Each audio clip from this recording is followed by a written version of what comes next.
Bonjour, nous sommes le vendredi 17 avril 2026 et le sujet est les carburants. Et Michel-Édouard Leclerc, rappelez-vous, il y a quelques semaines, il avait proposé une baisse de 30 centimes par litre. Ce n'est jamais arrivé. Cette proposition de Michel-Édouard Leclerc pour faire baisser cette fois-ci les prix de 15 centimes avec effet immédiat, alors que les prix n'ont jamais été aussi hauts. Alors que le gouvernement a déjà annoncé des aides ciblées et envisage d'encadrer les marges des distributeurs, Michel-Édouard Leclerc lui suggère une autre idée, dont l'effet pourrait être très bénéfique pour le portefeuille des automobilistes, si l'on en croit le patron de la grande distribution. Scruté de près, au moindre soubresaut de l'actuel conflit au Moyen-Orient, on n'en voit pas la fin. Selon Trump, ça devait durer 2-3 semaines. Là, ça fait déjà 7 semaines. Les prix des carburants sont au cœur des préoccupations des Français actuellement, avec une moyenne de plus de 2 € par litre pour l'essence, aux alentours de 2,30 € pour le B7 gazole. Après avoir annoncé des aides ciblées qui peinent à calmer les craintes des usagers de la route, le gouvernement envisage désormais d'encadrer par décret les marges des distributeurs jusqu'au 31 août. Il faut rappeler que le prix du carburant, c'est 60% de taxes. N'oubliez pas de vous abonner pour plus de news nationales, européennes et internationales sur ce monde dans lequel nous vivons. Mais sur le JT de 20h de France 2, mardi 14 avril, Michel-Édouard Leclerc a fait une autre proposition au gouvernement, capable selon lui de faire baisser le prix du litre de carburant de 15 centimes environ. Alors qu'il y a quelques semaines, il parlait de 30 centimes. Qu'est-ce que vous proposeriez à la place de Sébastien Lecornu là, dans le contexte de nos finances publiques? On pourrait ponctuellement, quitte à revoir tous les mois la mesure, baisser de 15 centimes à peu près du litre, si on suspendait ce qui dans le prix est le prix des énergies fossiles pour aller vers la transition énergétique. On appelle ça les certificats d'énergie. Le public ne le connaît pas. Ça fonctionne comme une taxe. Aujourd'hui, dans le prix du carburant, vous savez bien, il y a presque 55% de taxes, mais il y a une contribution de ceux qui distribuent, qui fabriquent avec de l'énergie fossile pour financer ma prime rénov et tout ça.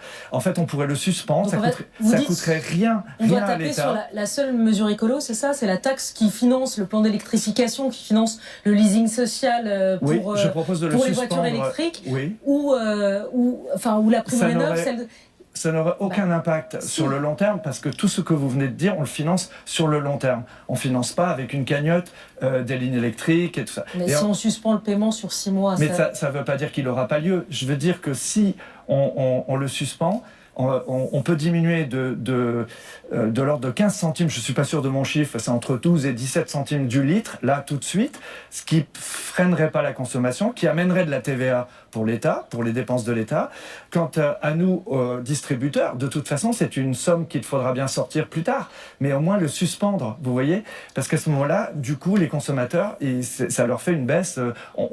Le mieux serait une coalition internationale, Union européenne, Russie, Chine, États-Unis, Iran bien évidemment, et qu'ils trouvent un moyen de faire la paix. Le chef d'entreprise propose ainsi de supprimer ponctuellement cette contribution, une mesure qui ne coûterait rien à l'État selon lui. Michel-Édouard Leclerc assure que cette proposition serait en discussion au plus haut sommet de l'État. Il précise que tous les distributeurs comme Carrefour, Intermarché, Système U, Casino et Auchan sont partisans de cette formule. Prix du carburant, que font les autres pays européens ? En Europe, il est un royaume où les automobilistes semblent un peu plus heureux qu'ailleurs.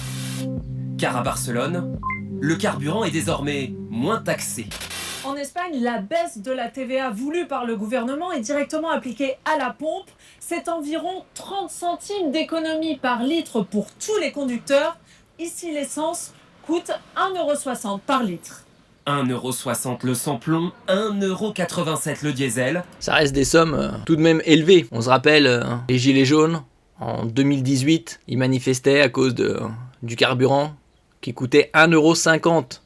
Comme si la crise n'avait jamais existé.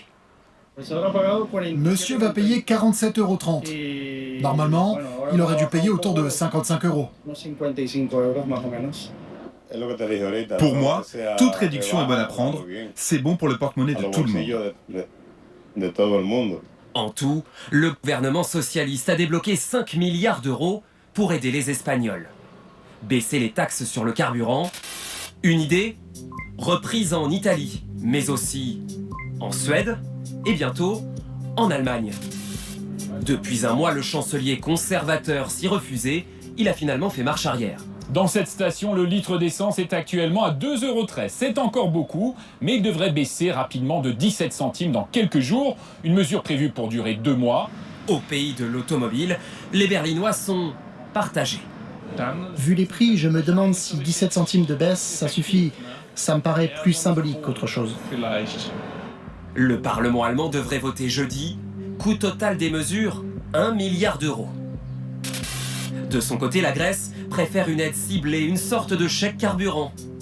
Au Royaume-Uni, pas de nouveau coup de pouce, mais peut-être un coup de frein. Parmi les mesures envisagées, il y aurait l'abaissement de la vitesse sur les autoroutes d'une trentaine de kilomètres par heure en cas de crise. Soit 80 km/h sur autoroute. Baisser la vitesse pour moins consommer et donc moins dépenser. 80 km/h, c'est très lent. Trop lent. Je préférerais payer moins cher mon diesel plutôt que de lever le pied. Selon l'Agence internationale de l'énergie, la crise est loin d'être terminée. Le mois d'avril pourrait être pire que le mois de mars. Après, il reste bien évidemment le covoiturage, quand c'est possible. 2, 3, 4, 5 personnes. La moitié des stations-service indépendantes pourraient fermer d'ici 10 ans. On avait vu une chute au cours de ces 50-60 dernières années du nombre de stations. À un moment, il y avait plus de 40 000 stations-service en France, et là on est aux alentours de 10 000. La moitié des 3 800 stations-service indépendantes implantées sur le territoire pourraient mettre la clé sous la porte d'ici 2035, donc d'ici moins d'une décennie. Fin 2024, la France comptait 10 800 stations-service sur son territoire, un nombre en fort recul de 17% entre 2014 et 2023. Mais ce n'est rien par rapport à l'hécatombe qu'a connue la profession dans les années 1980. La France comptait plus de 40 000 stations-service, 4 fois plus. Parmi les entreprises restantes, seules 3 800 sont encore gérées par des indépendants, et les temps sont durs pour les commerçants. Selon une étude de l'Observatoire des métiers et des services de l'automobile, 51% des établissements indépendants qui ont pour seule activité la distribution de carburant pourraient ainsi mettre la clé sous la porte d'ici 2035, notamment dans les zones rurales et périurbaines, où elles sont majoritairement implantées. En ce qui concerne ce conflit au Moyen-Orient, nous verrons combien de temps ça va durer. Les prix resteront au-dessus de 2 € le litre pendant encore pas mal de temps. Merci pour votre écoute et à la prochaine.